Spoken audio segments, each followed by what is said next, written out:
The Podcasting Dead is available on iTunes, Spotify, YouTube, and SoundCloud. Make sure to subscribe for more podcasts. And while you're at it, drop us a like. If you want to help support the channel and have access to extra content, secret contests, and more, make sure to search for us on Patreon. Patreon.com/thepodcastingdead. All right, it's time to get weird on Wednesday. I'm Justin. I'm JP. And we're the Podcasting Dead, and this is the time of the week where we talk about something a little time traveling.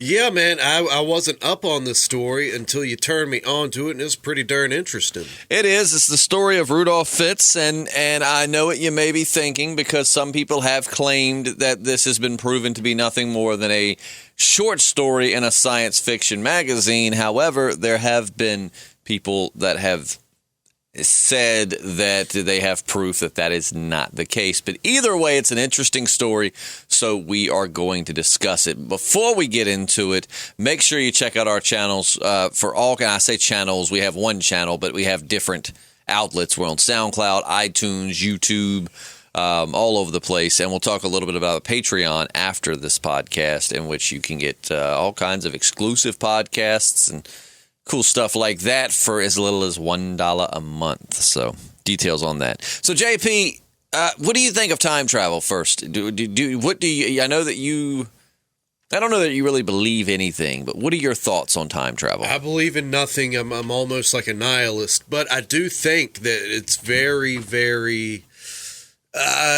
probable that Nikola Tesla cracked the mystery of time travel. Didn't perfect the technology, but did develop it. And, we've talked about Donald Trump having the access to this technology. That's on our channel. And I think it's very possible that it exists and that there are people utilizing it for their own gains. And I also think there's people like this fella who are just sort of average people, civilians, caught in the sort of temporal crossfire, so to speak.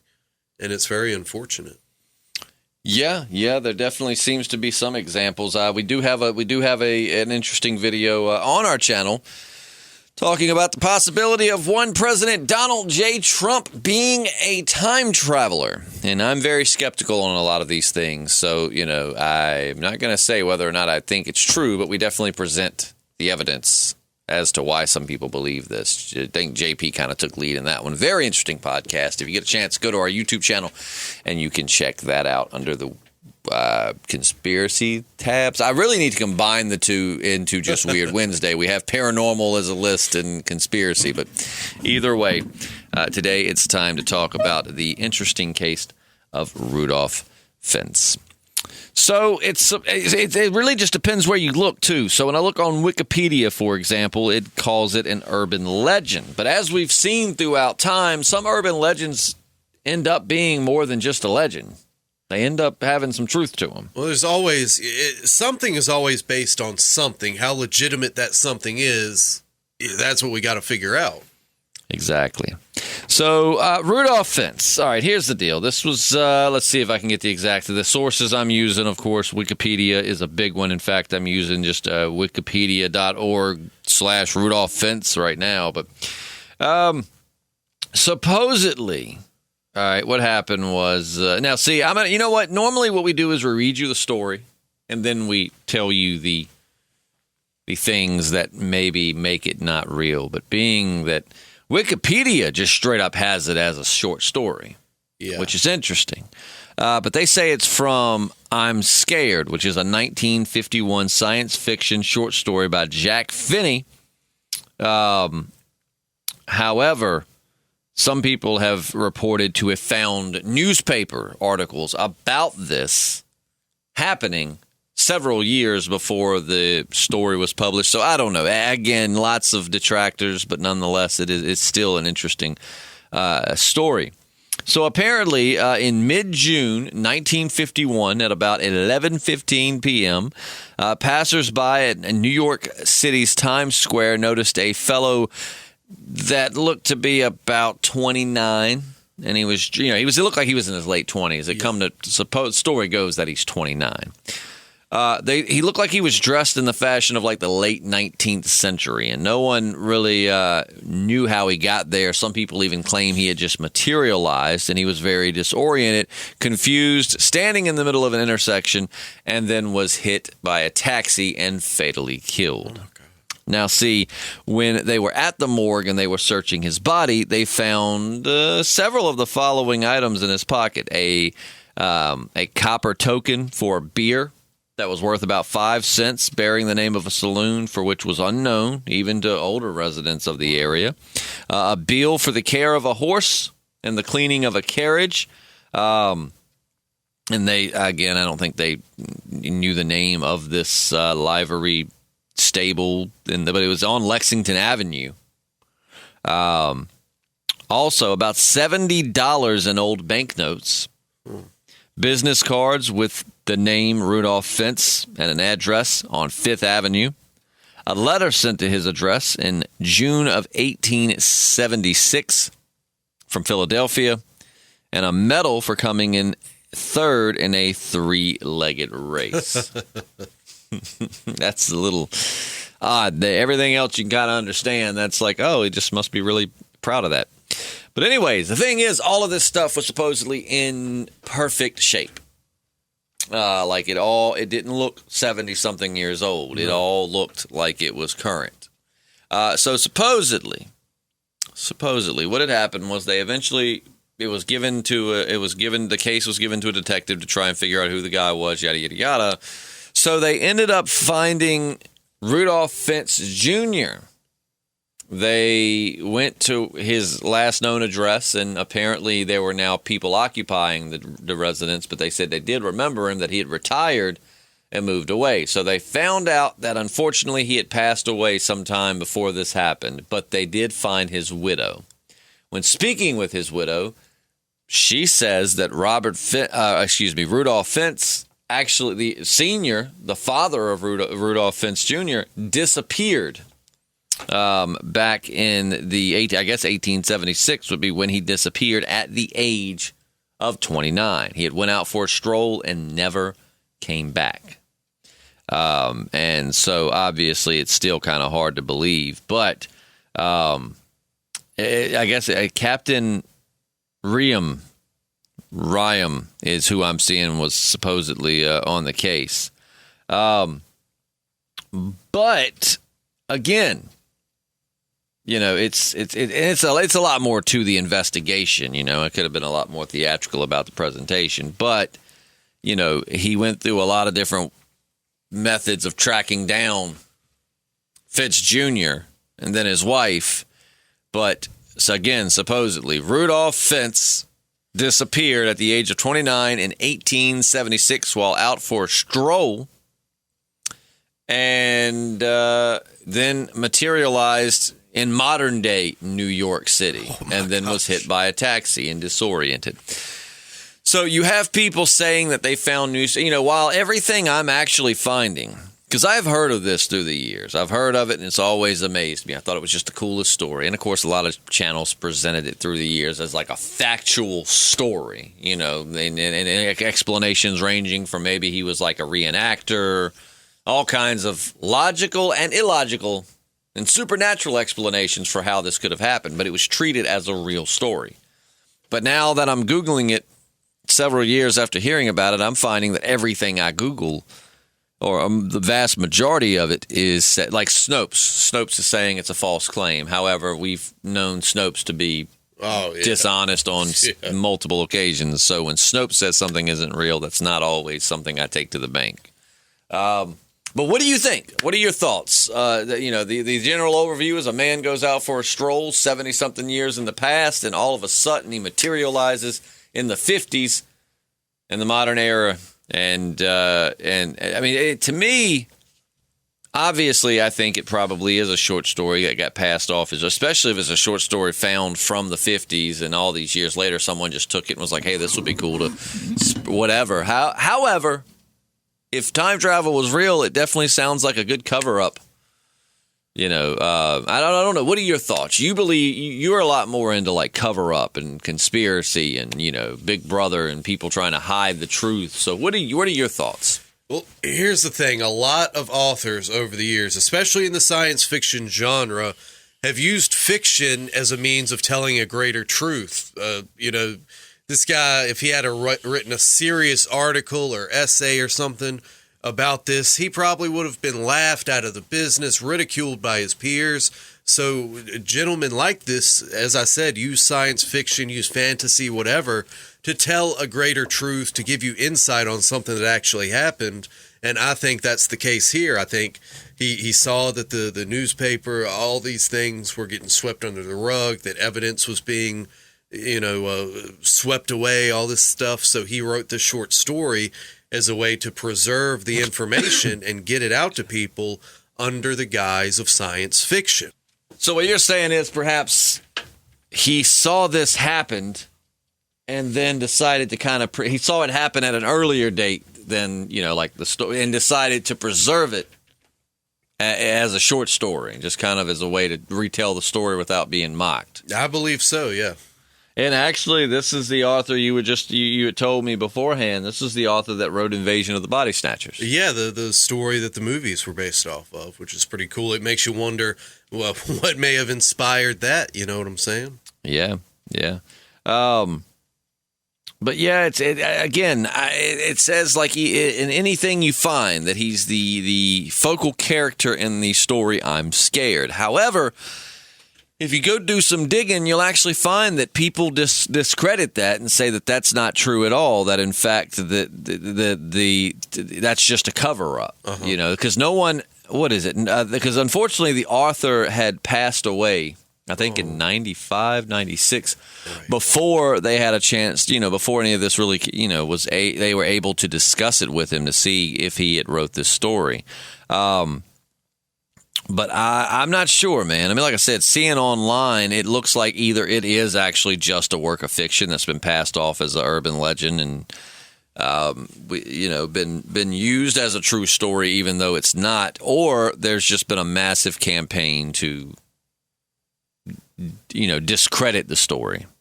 Yeah, I think that is I think that's more or less the gist of it, man. I think he's trying to lay some truth on us, and the powers that be want to keep it hush hush. Mm-hmm. Let's see. All right. So they say that the true origin of the Fentz legend was a short story published in Collier's magazine in 1951 by science fiction writer Jack Finney. The tale was republished in a paranormal journal 2 years later without giving credit to Finney and presented as fact. Now, this is coming off of what site is this? How Stuff Works. Mm-hmm. Science.howstuffworks.com. But like I said, man, it's Bedtime Stories did an interesting video on it where they actually give evidence that know that he didn't write this story, because I don't know that, it's so much back and forth. I'm trying to find if they have any like solid copies, like proof. But I don't know, man. I think it's probably fiction. Again, I try to think logically, and I do know that a lot of times what we think is some proof of the paranormal or the just the mystical side of the universe ends up being something as simple as this. That is, I guess, what's that game where you go around in a circle and you whisper something in someone's ear and you see how much it changes by the time it gets back to the original? You know what I'm talking about, right? Yeah. So I don't know. So you think there could be some truth to this? I think it's much like the Barron Trump stories that Ingersoll Lockwood wrote in the 1900s, man. Or 1800s, rather, the 19th century. Like I said, I think that he's really doing what so many authors have done and trying to clue us in on stuff without the powers that be, scooping out his brains with a frickin' garden trowel.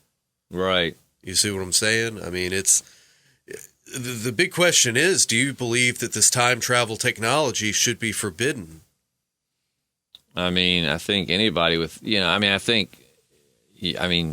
morally, yes. But now when we talk about free will, that's another discussion. I mean, morally, yes. I don't think you need to manipulate the flow of time. I think that, it's not natural to go back and change things. But I mean, then again, that's the paradox in time travel. If you go back and you change something, has it always been changed? Exactly. Has that always happened, or is there some origin to it? You know, was there a you that went through completely untampered with before another you came back and diverted you from that path, and then it just was a repeated process time and time again? Then what happens if you go back in time and stop yourself from going back in time? See, time travel, man, it's such a paradoxical thing, and it's like they've shown where there are some subatomic particles that do travel backwards and forwards in time. That's not a legend. That's not, that's actual fact. That's science fact. They've definitely come to the understanding that forward time travel could be possible. Of course, not something we can do ourselves at the moment, but it's still. I mean, you can actually travel forward in time just by going tremendous speeds. I believe I read a while back that you could, if you circle, which I mean, humans can go the speed and survive, what it would take to actually do this. But hypothetically, if you could be put in a craft and I guess flown well past the speed of light around the planet a few times, and then you land back on Earth, you might, because time, I think Einstein had talked about how the faster the speed, the slower the time is.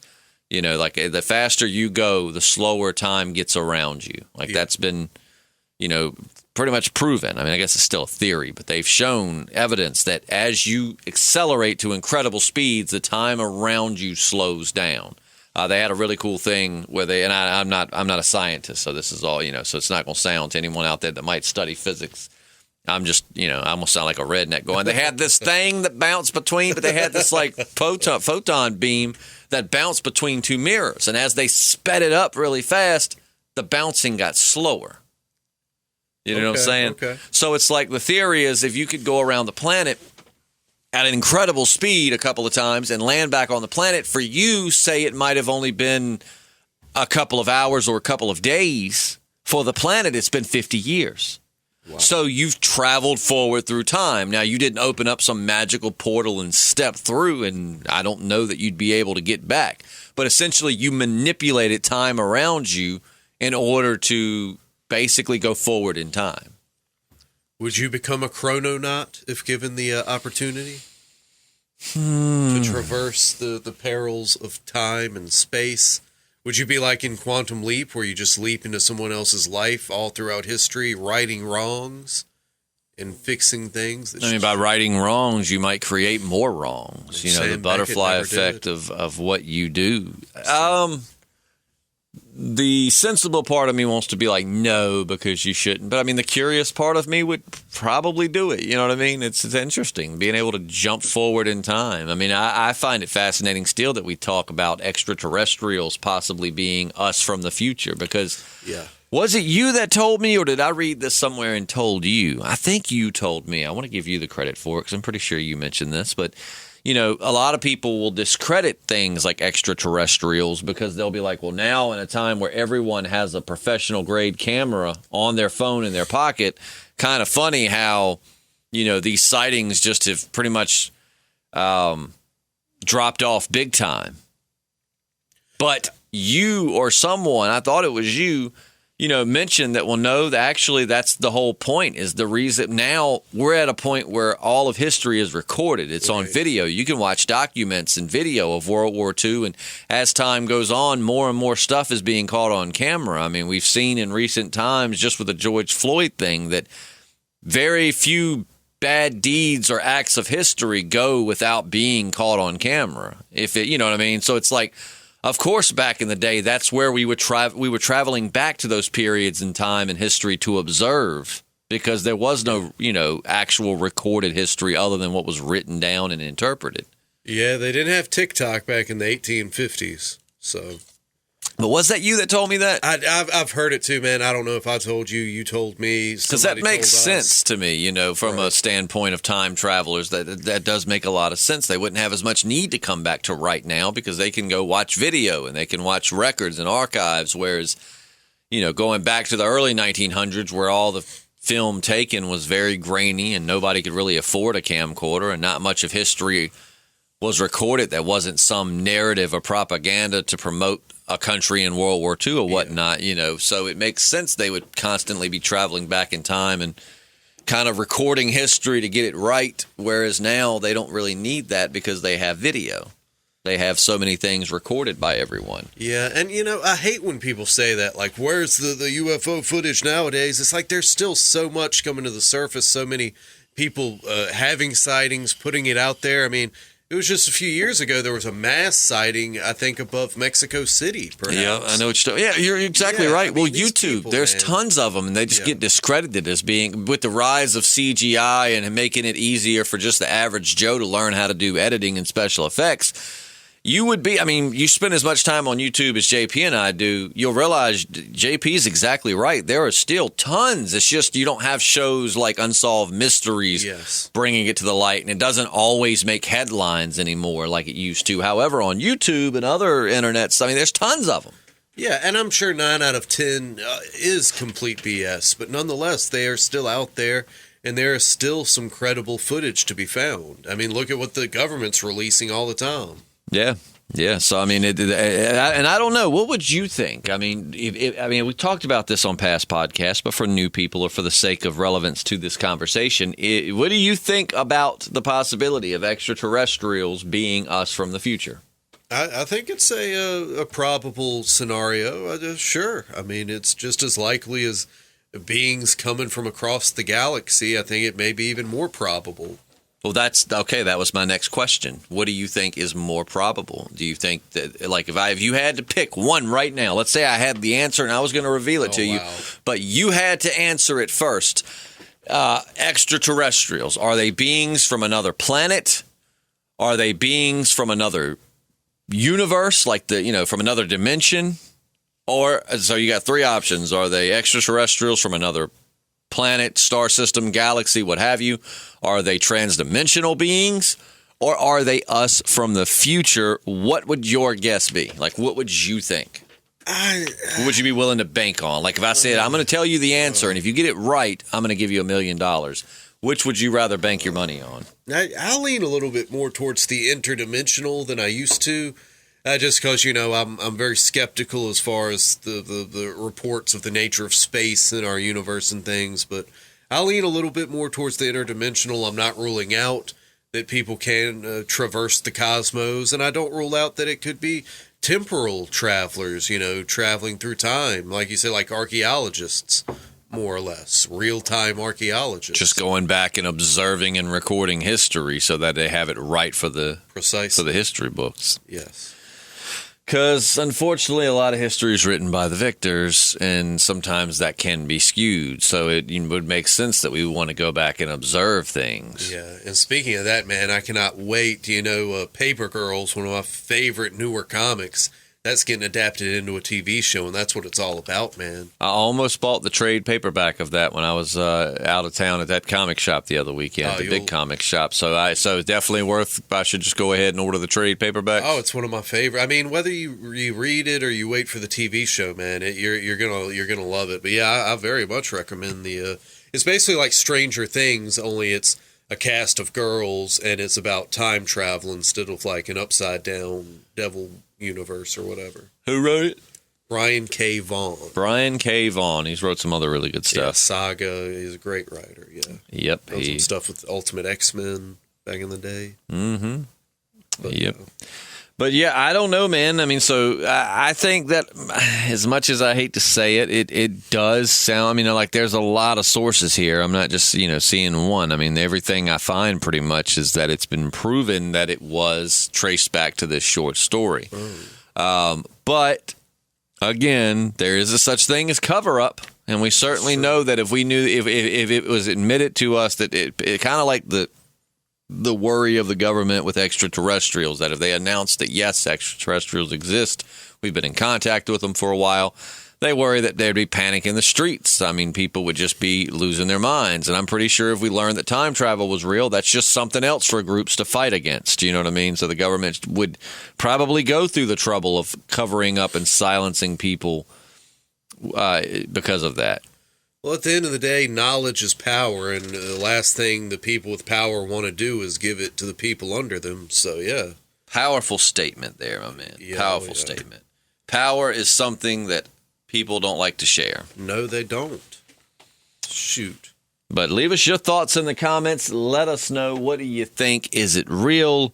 Is it not real? Is it, it's just a short story? I don't know. It's very interesting. And actually, there's a lot of instances of time travel through history. Of course, some of the more well-knowns, like John Titor, or Tudor, I've heard him called, but it's spelled Titor.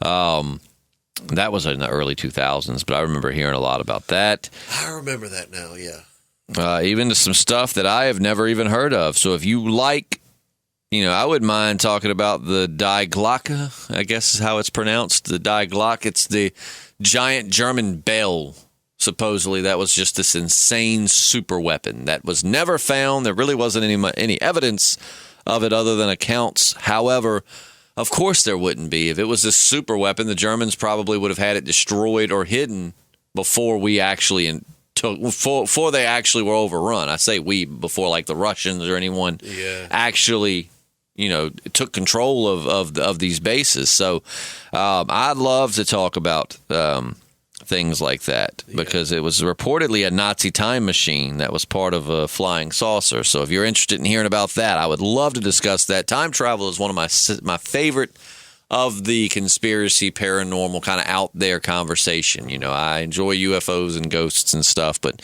time travel is the one that fascinates me the most, because if time travel ends up being real and something that we come to master, I mean, everything could be a lie. That's right. Like, we know that George Washington was the first president, but was he? Because they could have just changed that right now, and you say to yourself, no, you've already said that in the past. Well, of course I would have. If time were changed, there would be a ripple effect. If you believe in that type of time travel, because some people think if you go back in time and change something, it doesn't change that past. It just creates a new universe, a parallel universe where things are different. Yeah. It branches off. So I don't know, man. I love the conversation of time travel. I just think it's fascinating, and I love to hear other people's feedback. So if you're into time travel, please, give us some insight in the comments section. We love it, and we don't claim to be experts on any of this stuff. So by all means, if you know something we don't, please, we're not going to get butthurt. We'd love to hear your opinion. And if it's something that is big enough, I mean, hell, we'll do a whole podcast on that. So nonetheless, join into the conversation, because essentially that's what we love creating with these discussions. But in the meantime, don't forget we'll be on Patreon tomorrow, Patreon exclusive podcasts, which go everywhere. I mean, we talk about paranormal. We talk about what's going on in life. We talk about our favorite breakfast foods. If you like podcasts in general, I think you'll absolutely love our Patreon exclusive podcasts. And they're only you can donate, $5, $10 a month if you want to, and it'd be very much appreciated. But as of right now, $1 gets you 8 extra podcasts a month. So check into that. And even if not, we appreciate you stopping in and hanging out for this podcast. And we'll be back next Wednesday to discuss maybe the Die Glocke. No, I'd like to know about that. You've never heard of it? No, I have. I'd like to know more. I don't know if I'm pronouncing that right, but I do know, I know it by the spelling. I'm like, I've heard about that. But anyways, we love you. We appreciate you. And we'll see you soon. I'm Justin. I'm JP. And stay weird.